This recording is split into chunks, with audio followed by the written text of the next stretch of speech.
Why do some people build wealth while others stay stuck? It's not just luck, or intelligence, or even education. It's principles. And those principles, the timeless ones, haven't changed for thousands of years.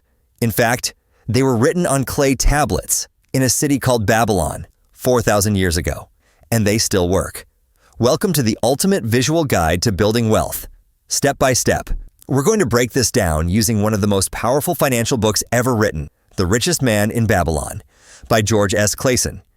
It's not a modern book, it's not flashy, but it tells financial truths with simple stories that stick. So let's begin.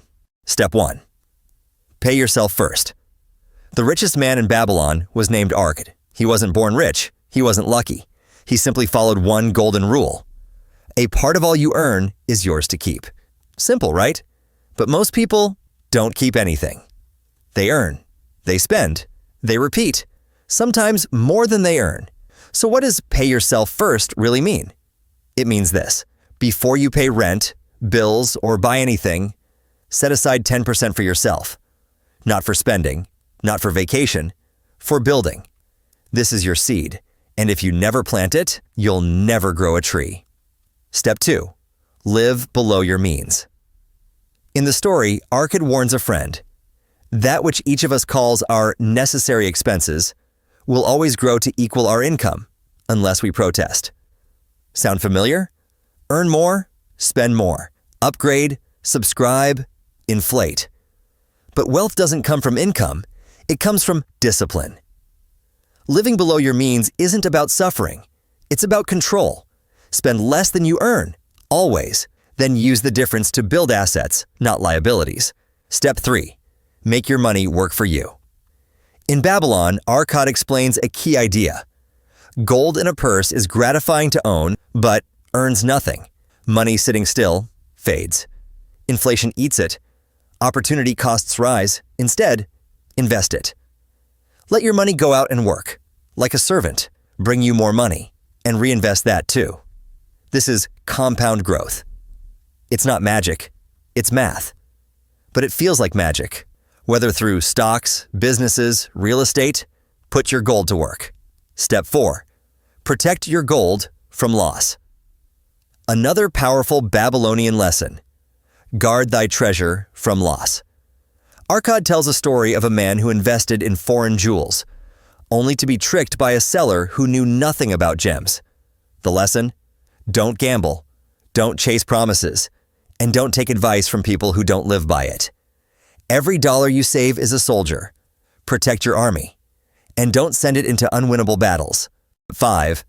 Own, don't owe. In Babylon, debt was called a shadow that follows you. It eats your future, it steals your freedom, and it grows, quietly, in the dark. There's good debt, sure, but Babylonian wisdom is clear. Be not a slave to thy lender. Build your foundation, without leaning on loans. The man who owns what he has, no matter how small, is freer than the man who borrows to look rich. Step 6. Build streams, not a single river. Arkad taught his students to diversify. Relying on one job, one client, or one source of income is fragile. The Babylonian way is smarter.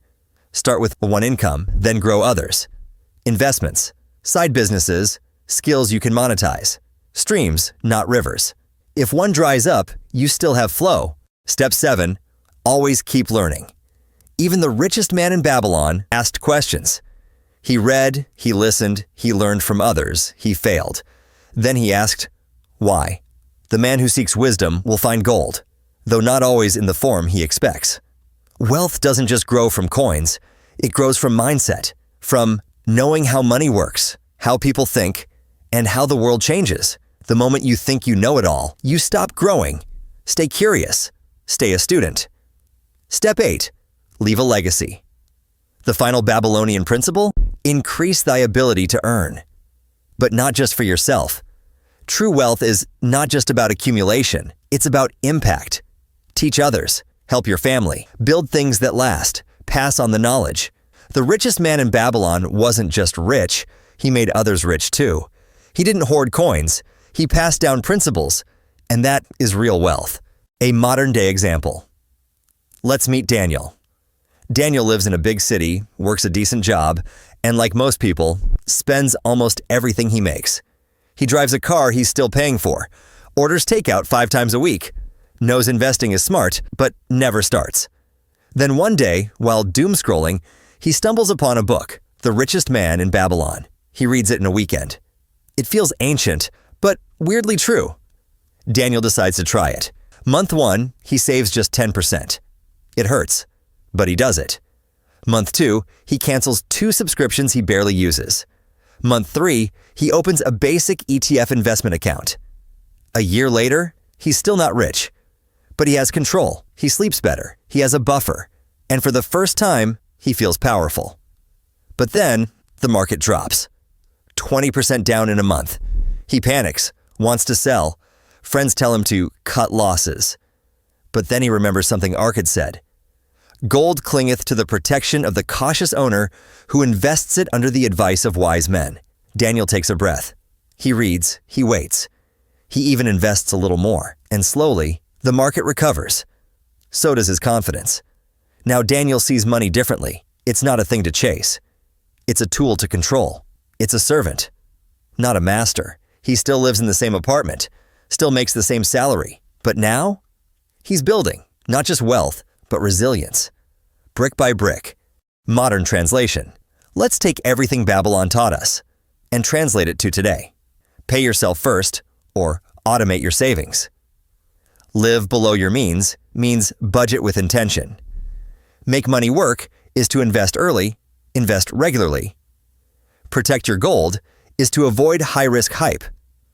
Own, don't owe translates to minimize bad debt. Streams, not rivers means build multiple income sources. Keep learning. Read, reflect, adapt. Leave a legacy is to teach someone else. So what's the whole point of all? You don't need a finance degree. You don't need Wall Street connections. You don't need to time the market. You just need principles and a little time. Wealth isn't a lottery. It's a slow build, one smart choice at a time. So start today.